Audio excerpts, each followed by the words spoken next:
உறுப்பினர் திரு அபிஷேக் அவர்கள். ஆழிசூழ் உலகினிலே தமிழன் ஆளுகை மீண்டும் தொடர்ந்திடவே ஊழிக்கால தமிழன் வீரம் உயிர்த்தெழும் காலம் இதுவே. கடலால் சூழப்பட்ட இந்த உலகத்தில் தமிழர்களின் பொற்காலம் மீண்டும் மலர நம்முடைய பழம்பெரும் வாய்ந்த வீரம் உயிர்த்தெழும் காலம் கனித்துள்ளது என்பதுதான் இந்த சங்கப்பாடலின் பொருள். மாண்புமிகு பேரவைத் தலைவர் அவர்களே, இந்த வரலாற்று சிறப்புமிக்க சட்டப்பேரவையில் என்னுடைய முதல் பேச்சான கன்னி பேச்சை பேசுவதற்கு வாய்ப்பளித்த தமிழகத்தின் நிரந்தர முதலமைச்சர், மக்களின் முதல்வர் எங்கள் தளபதி அவர்களுக்கும், பொதுச் செயலாளர் மாண்புமிகு ஊரக வளர்ச்சித்துறை அமைச்சர் ஆனந்தண்ணன் அவர்களுக்கும், திருவண்ணாமலை மாவட்டத்தின் பொறுப்பு அமைச்சரான அண்ணன் ஆதவ அர்ஜுனா அவர்களுக்கும், தளபதியின் பொற்கால ஆட்சியில் எனக்கு மக்கள் பணியாற்ற வாய்ப்பளித்த என் சட்டமன்ற உறுப்பினராக தேர்வு செய்த போலூர் தொகுதி மக்களுக்கும், நான் சார்ந்த தமிழக வெற்றி கழக நிர்வாகிகளுக்கும் என் நன்றியை தெரிவித்துக் கொள்கிறேன். மாண்புமிகு பேரவைத் தலைவர் அவர்களே, இந்த வரலாற்று சிறப்புமிக்க சட்டப்பேரவையில் நிறைய சிறப்புகள் இருக்கிறது. கடந்த 16 முறை சட்டமன்றத்தில் இல்லாத தனிச்சிறப்பு இந்த 17வது சட்டமன்றத்தில் இருக்கிறது. இந்த சட்டமன்றம் மாண்புமிகு முதலமைச்சர் அவர்களின் தலைமையில் ஆட்சியிலும் பங்கு, அதிகாரத்திலும் பங்கு என்ற உண்மையான சமூக நீதியை நிலைநிறுத்தி இருக்கின்ற சட்டமன்றம். இந்த சட்டமன்றம் மாண்புமிகு முதலமைச்சர் அவர்கள் தலைமையில் தமிழக பெண்கள் மற்றும் குழந்தைகளை பாதுகாக்க சிங்கப்பெண் படையை உருவாக்கி இருக்கின்ற சட்டமன்றம். மாடல் என்று விளம்பர மாடல் ஆட்சி நடத்தியவர்களை அகற்றி உண்மையான ஓஜி சமூக நீதி மாடல், அதாவது உண்மையான ஓஜி சமூக நீதி மாடல், சமத்துவ மாடல், வகுப்பு வாரி பிரதிநிதித்துவ மாடலை நடத்தி காட்டிக் கொண்டிருக்க மாண்புமிகு தமிழ்நாட்டு முதலமைச்சர் சி ஜோசப் விஜய் அவர்களின் தலைமையிலான சட்டமன்றம். இந்த 17வது சட்டமன்றத்தில் ஜஸ்டிஸ், லிபர்ட்டி, ஈக்வாலிட்டி, ஃப்ரெட்டர்னிட்டி என்ற இந்திய அரசியல் அமைப்பின் முகவுரையை ஆட்சி அதிகார நடைமுறையில் மாண்புமிகு முதலமைச்சர் அவர்கள் தலைமையில் உறுதிப்படுத்தியுள்ள சட்டமன்றம். முக்கியமாக இந்த சட்டமன்றம் நாங்களே ஆட்சியாளர்கள், நாங்களே எஜமானர்கள் என்ற பழைய மாடலின் தோரணையை மாண்புமிகு முதலமைச்சர் சி ஜோசப் விஜய் அவர்களின் சர்க்கார் தகர்த்திருக்கின்ற சட்டமன்றம். அது மட்டுமா, எள்ளி நகையாடிய கூட்டத்தை கிள்ளி எறிந்து அதிகாரத்தில் அகங்காரம் கொண்டவர்களை விரட்டி அடித்து மக்கள் விரும்பும் முதல்வரின் தலைமையிலான சட்டமன்றம். மாண்புமிகு முதலமைச்சர் அவர்களின் தலைமையில் ஆட்சி ஊழலற்ற வெளிப்படையான ஆட்சி என்பதை தினம் தினம் நிரூபணம் ஆகிக் கொண்டிருக்கிறது.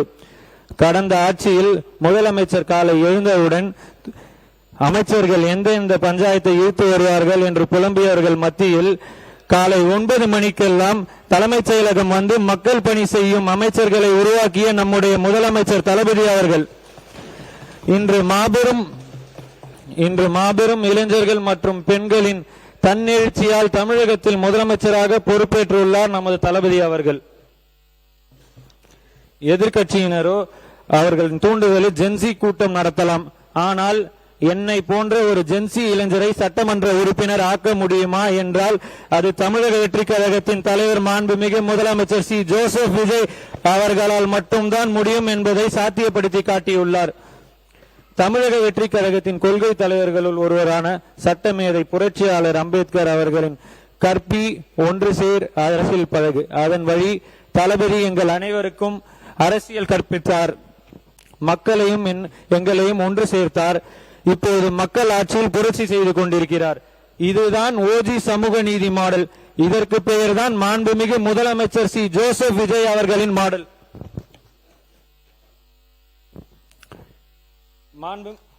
மாண்புமிகு பேரவைத் தலைவர் அவர்களே,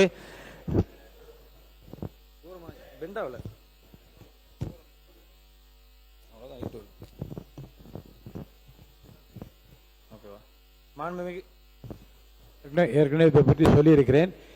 உறுப்பினருடைய உயரத்திற்கு ஏற்ப அவங்களுக்கு முன்னாலே இருக்கிற அந்த ஒலிபெருக்கியை நீட்டித்து தர வேண்டும் என்ற எண்ணத்தை வெளியிட்டிருக்கிறேன். நான் 2 நாளைக்குள்ளாக அதெல்லாம் சரிப்படுத்தப்படும். மாண்புமிகு பேரவைத் தலைவர் அவர்களே, 2026-2027 ஆண்டிற்கான தமிழக திருத்த பட்ஜெட்டை நிதியமைச்சர் அவர்கள் தாக்கல் செய்துள்ளார். நீண்ட வருடங்களாக மக்களுக்கான வெளிப்படையான திட்டங்கள் வருமா என்று காத்திருந்த தமிழக மக்களுக்கு இந்த பட்ஜெட் தாகம் தணிக்கக்கூடிய வகையில் அமைந்திருக்கிறது.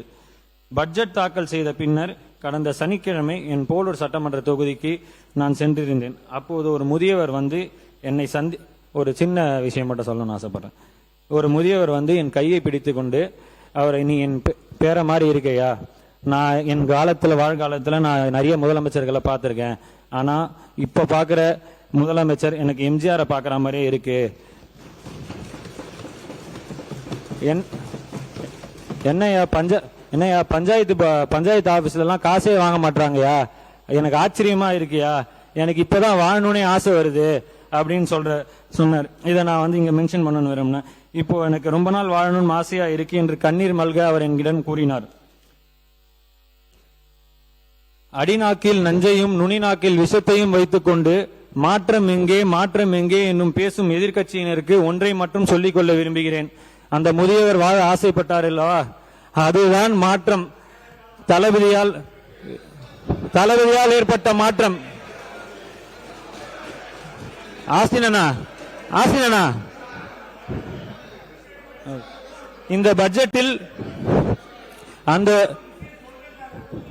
இந்த பட்ஜெட்டில் கல்வி, தொழில் வளம், விவசாயம், பெண்கள் மேம்பாட்டு, இளைஞர்கள் நலம் என எண்ணற்ற வெற்றி திட்டங்களை கொண்டுள்ளது நமது தளபதி தலைமையிலான அரசு.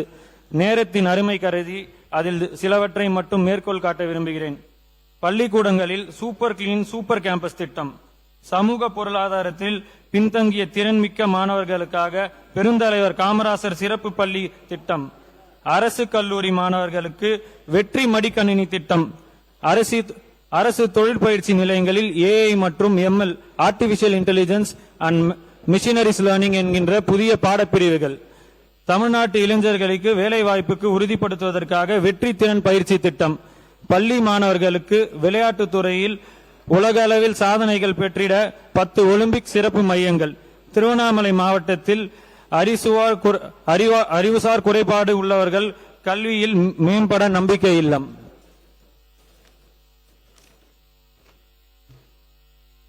பல கோடி பெண்களின் அண்ணனாக தம்பியாக இருக்கும் முதலமைச்சர் தளபதி அவர்கள் தன் தங்கைகள் அக்கா குழந்தைகளுக்கு தாய்மாமன் தங்க மோதிரம் திட்டத்தை கொண்டு வந்துள்ளார். அதேபோல் வேளாண் பட்ஜெட்டில் 15 கோடி ரூபாய் செலவில் வேளாண்மை பட்டய படிப்பு கல்லூரி, 4.6 கோடி ரூபாய் செலவில் 5 வேளாண் பொறியியல் கல்லூரி பயிற்சி மையங்கள் அமைக்கப்படும் என்று தெரிவிக்கப்பட்டுள்ளது. மாண்புமிகு வேளாண் துறை அமைச்சர் அவர்களுக்கு அதில் ஒரே ஒரு பொறியியல் கல்லூரி மற்றும் பயிற்சி மையத்தை போலூர் தொகுதியில் அளித்திட வேண்டும் என்று தாழ்மையுடன் கேட்டுக்கொள்கிறேன். குறிப்பாக போலூர் தொகுதியில் கரும்பு விவசாயம் மெல்ல மெல்ல அழிந்து வருகிறது. கடந்த திமுக ஆட்சியில் கரும்பு விவசாயத்தையும் கரும்பு விவசாயிகளையும் கண்டு கொள்ளாமல் விட்டது விளைவு தனியார் தரணி சர்க்கரை ஆலை. கோடிக்கணக்கான கரும்பு விவசாயிகளின் பணம் நிலுவையில் இருக்கிறது. இந்த கரும்பு விவசாயிகள் நலனை கருத்தில் கொண்டு கரும்பு சாகுபடி மேம்பாட்டு திட்டத்திற்கு வேளாண் பட்ஜெட்டில் 9 கோடி ரூபாய் ஒதுக்கப்பட்டிருப்பதற்கு நான் நன்றி சொல்ல கடமைப்பட்டிருக்கிறேன். அதேபோல் இயற்கை விவசாயத்தை ஊக்குவிக்க ஏக்கருக்கு 4000 ரூபாய் சிறப்பு ஊக்கத்தொகை, இலவச மின்சார திட்டத்திற்கு 7432 கோடி நிதி ஒதுக்கீடு, வெற்றி இல்லத்தரசி வீட்டு தோட்டம் திட்டம் என விவசாயிகளுக்கான திட்டங்களை தீட்டி தளபதி அடுத்த பிறவியில்தான் ஒரு விவசாயிக்கு பிறக்க வேண்டும் என்று சொன்னார். ஆனால் இப்படி விவசாயிகளுக்கு சிறப்பான பட்ஜெட்டை கொடுத்து ஒவ்வொரு விவசாய குடும்பத்திலும் மகனாக பிறந்தார் என்றாலும் மிகையல்ல. கடந்த நாட்களில் பட்ஜெட் குறித்தான விவாதத்தின் போது திருவண்ணாமலை மாவட்டத்தை சார்ந்த சட்டமன்ற உறுப்பினர்கள் விவசாயிகளுக்காக உழைத்ததாக கூறி வானத்தை வளைத்தோம், மின்னலை வீங்கினோம் என்றெல்லாம் பாட்டு பாடினார். கடந்த ஆட்சியின் முடிவில்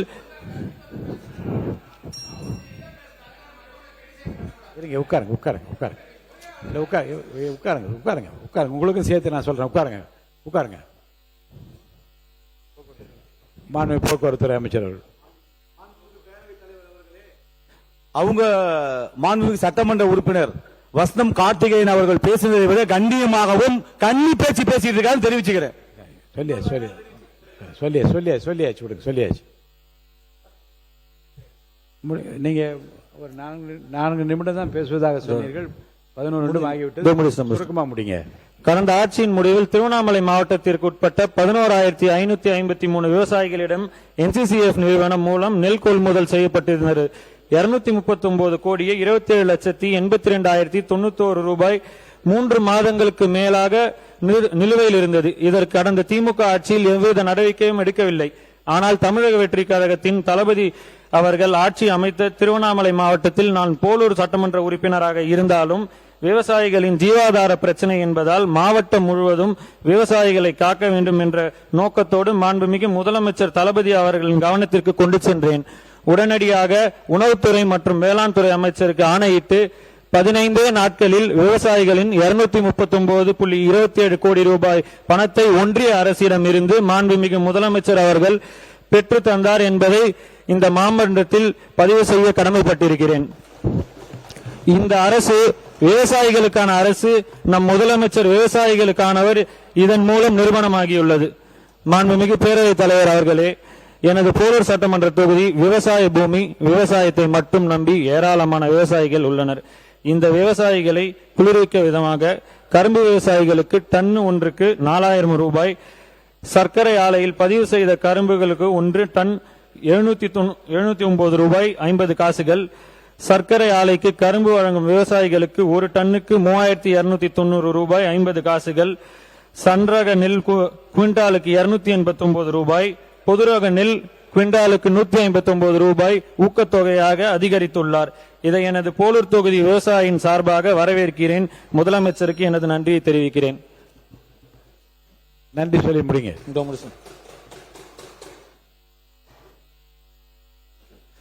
மாண்புமிகு பேரவைத் தலைவர்களே, எனது தொகுதி பிரச்சனை நிறைய மக்கள் நலன் சார்ந்து இருக்கிறது. கடந்த 50 வருடமாக மாறி மாறி ஆட்சி செய்தவர்கள் போலூர் தொகுதியை முன்னேற்றவே இல்லை. மாறாக தங்களின் செல்வங்களையும் செல்வாக்கையும் தான் முன்னேற்றி இருக்கிறார்கள். இதற்கு ஆதாரம் இருக்கிறதா என்றால் போலூர் தொகுதி மக்களும் நான் தான் பார்த்த போலூர் தொகுதி மக்களும் நான் தான் ஆதாரம். நிறைய கோரிக்கை இருக்கு, அதை நான் உங்களுக்கு எழுதி கொடுக்கிறேன். அதை அவை குறிப்பில் ஏற்று லாஸ்ட் முடிச்சிருந்தேன், பதிவு செய்து கொடுக்கிறோம். நன்றி சொல்லி முடிங்க. மாண்புமிகு பேரவைத் தலைவர் அவர்களே, கியூபாவின் புரட்சி சேகுவரால் நிகழ்ந்தது. ரஷ்யாவின் புரட்சி லெனினால் ஏற்பட்டது.